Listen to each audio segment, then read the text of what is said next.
One of the best times to use Yoko Sumi Gaeshi down on the ground is, like in the standing position, when your partner is embracing one of your legs. How do we find ourselves in that sort of situation? Well, we can take an example of a grip that we've seen from Sumi Gaeshi, a collar tie and an elbow position here. So we're controlling this side. And because we have a collar tie on this side, we're not doing anything to control our partner's far arm.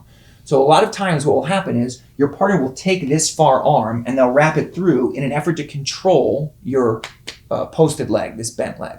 Maybe he has the intention eventually to weave my two legs together. Maybe he's just looking to get a good purchase on this leg so that if I do try to lift, he's kind of able to stay connected and put pressure on it, all right?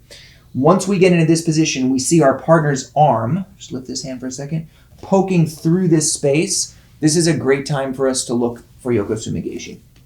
We're going to take this left arm here, the one that's controlling our partner's arm, and we're going to reach through, and we're just going to establish a grip on our partner's wrist. So we're just going to take a standard grip here. We're going to draw our elbow back, connect our partner to us. Now we're going to switch our collar tie. Instead of holding our partner's neck, we're going to take a deeper grip. Your arm is going to come forward over the top. You're going to take your middle finger, find your partner's armpit, and then we're going to close everything in. This is very important because if our arm is too long, we're not able to get a good handle on the far side of our partner's body that we need to start to pull them and off balance them this way. So you're going to get your grip, you're going to close and shrug everything in. Now, when it comes time to sweep, it's very important that we don't try to sweep right from this position. Instead, we're going to scoot our hips forward to bring our center of gravity underneath our partners. And then from here, we're going to take our knee and we're going to, at the last moment, we're going to point it out in this direction. So you can see my knee is here, but we're not hanging out in this position. We're just going to get the knee to this spot.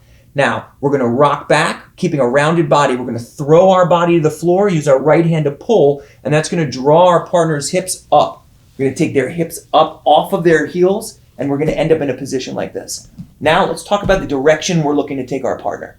If we just try to take our partner out to the side, oftentimes that can be very difficult. Your partner can counter by sprawling that leg and starting to flatten out. So as we've seen, our optimal direction is 45 degrees. As we pull, we can plant this foot as a drive leg, lift, turn, and take our partner up and over.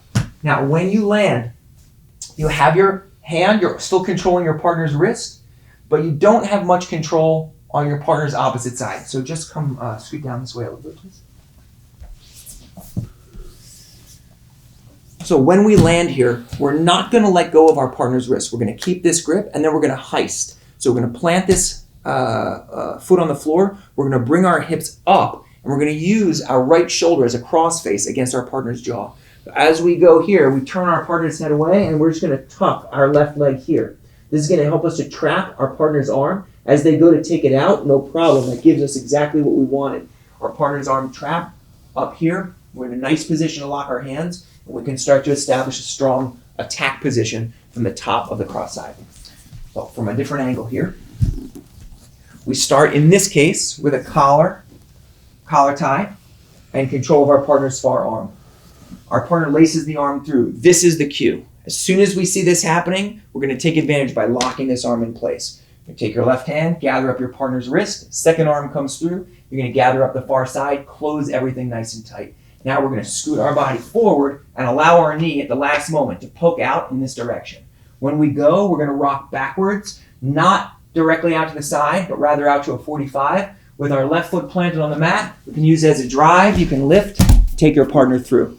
Take this leg, bring it back to this side, and keep control of your partner's wrist. This is going to make it much harder for them to get up. If it does turn into a scramble, you have a couple of good advantages. One is your head is over your partner's head. The other is you have control over your partner's wrist. So even if they shoot this right arm through and start to come up, it's going to be very difficult to do as long as you have the wrist. Now you're going to heist, sweep this leg backwards, and here you are in a great position, ready to start to pin. You can advance into the mount, or you can start to look for attacks from that top position.